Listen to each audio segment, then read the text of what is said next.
Hello, my name is Jazmine, and today I'm going to be talking to you guys about my self-reflection presentation.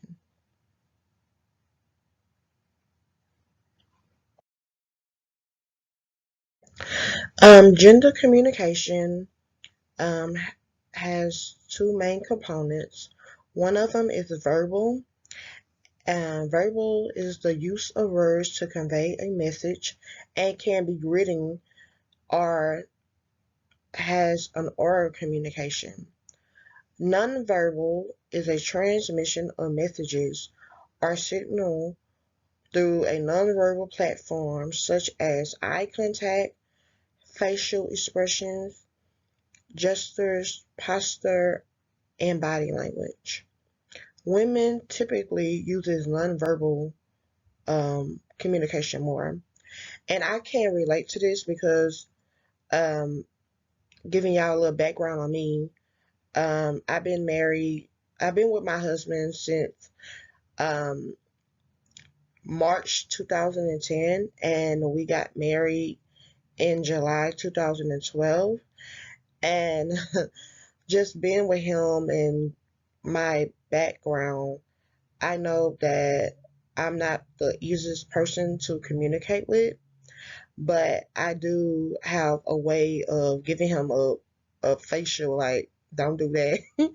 And he knows exactly what I'm thinking just by looking at my face.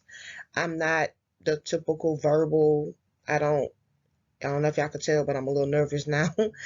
I don't really communicate verbally, so say, but I am very more of a gesture for its facial expressions, or you can see it in my posture, my body language. Um, and with my husband, I believe that men are more verbal, even though it don't seem like it, but I believe men are more verbal, and he has a way of expressing his giving his emotions to me by verbally communicating with me more than nonverbal. But he also does nonverbal as well.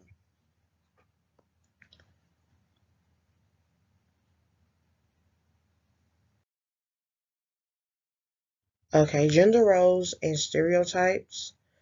The male role in my household growing up, as far as my grandfather's generation, they worked more, and as far as my father and uncle's generation, they worked and helped around the house. So what I mean is my grandfather and my grandmother, they were married for well over 30 years before my grandfather passed. And I never see my grandma have a typical job.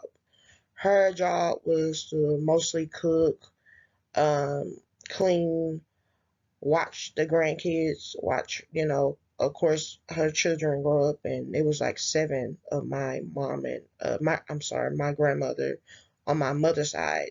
My mom had like seven siblings, and so my grandma typically stayed at home and took care of the kids, while my grandfather, who worked for Union Pacific, he went out and worked um, and took care of the family financially. Now, far as my father, um, he worked, but he also helped out around the household. It wasn't more like how my grandfather generation was. My father actually worked and he took on the roles. It wasn't a certain role. If anything, I see my father cook more than I seen my mother cook. So it wasn't like a typical, yes, he did do the grass, cutting the grass, and he fixed stuff around the house, but it was more of him, it was give and take. It wasn't a certain role that my father and uncles had to portray. Um, and the female role, my grandmother's generation, like I was saying earlier, is she mostly worked around the house. She did help us growing the grandkids with homework, or she was When our parents had to work, she was there to be at different church functions or school functions. But I never seen her have a regular job. But to be honest, her just taking care of the household and cooking, I feel like that is a job. And I have to give her and any stay-at-home wife, mothers credit because that is a job when you have to take care of 7 kids and then grandkids start coming and you are the one that they depend on the most because you are there when the father and uncles and grandfathers are out working. That grandmother is there to help you along the way. My mother and aunts, their roles. Well, when I was in kindergarten, pre-K, my mother didn't work. So my daddy, he was kind of old fashioned from the beginning. But as society grew and, you know, um, more expenses came, um, my mother had to get a job. So I know she wanted to be a stay at home wife, but as time went, she did go have to get a job and but yet her role still didn't necessarily change. She still did help around the house and she helped us with our homework and everything. So it was, it wasn't a certain type of role, but my I call her super mom because she did it all. Her and daddy. They didn't have a specific type. It was equally yoked.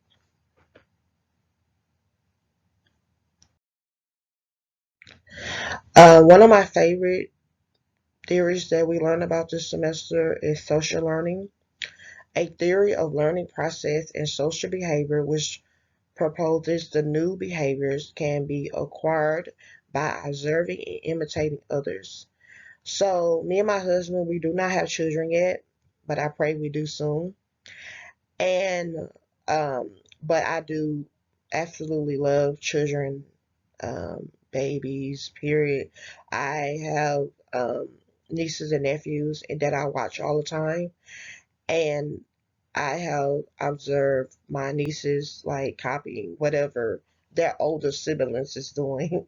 If it's are their parents, if it's a bad word or whatever, they are definitely observing and going to imitate that. And that's typically how it is with gender as well. Um, growing up is little girls supposed to act a certain way. Don't say this, don't do that. And me growing up watching my mother, I also, that's how I know what a typical female is supposed to do because I observed and watched my mother and my grandmother. And while my grandmother was a cook, I can honestly say I didn't take on that genie. My my husband does most of the cooking. When we first got married, I told him, um, I'm not going to cook right. I clean, but I'm not the typical to clean up. I'm sorry to cook. I will clean, but I'm not going to cook that much. So, but I can say that my nieces does look up to me, look up to um, my mother, my grandmother, which we are still blessed to have. Um, and the boys in the family look up to the men as well. So they are typically, my brother. They don't show their expressions like that, but my brother does look up to my father, and he has learned a lot from him as well.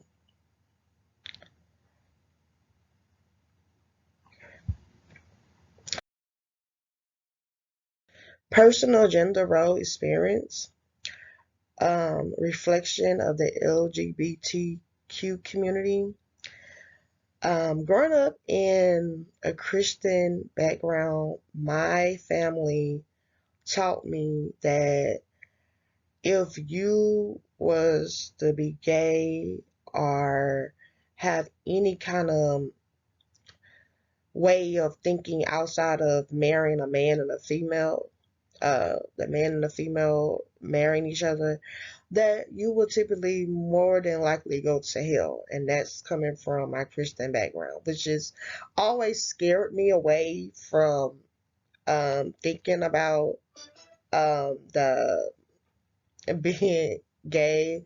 And I do have gay friends. My uncle, he's gay. And the crazy thing about it, I did not know my uncle was gay. My younger cousin is told me, "You didn't know uncle was gay?" I'm like, "No, I thought that that was just his friend that lived with him. I had no idea that my uncle was actually gay." So um, just growing up and getting, learning from my own experience, I have learned to actually love people no matter what. And I believe that God loves you no matter what your sexual orientation is. I don't believe you necessarily going to go to hell. It's so much more worse in this world than being gay. So that's what I was taught growing up. My grandma was very stern. But just I have taught myself to love no matter what. The gender norms is kind of what I was saying earlier. I was taught that it in my household, as far as my mother and father generation, it wasn't necessarily like a set role. Like my grandparents, yes, it was typical for my grandmother to stay home and take care of the kids and stuff.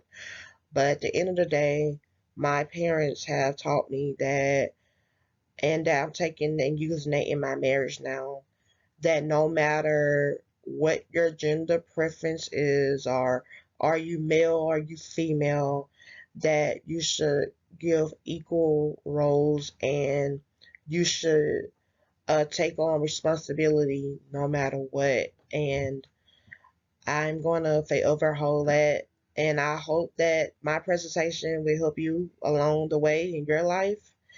And I just want to say I really enjoyed this class. And um, I just lost my mother-in-law, so this has been tough for me. She has taught me so much, and I'm going to miss her. And I'm getting emotional. And I just want to say this class has taught me a lot. And I just thank everyone for taking the time to listen to what I have to say. And everyone have a great summer. Thank you. Bye bye.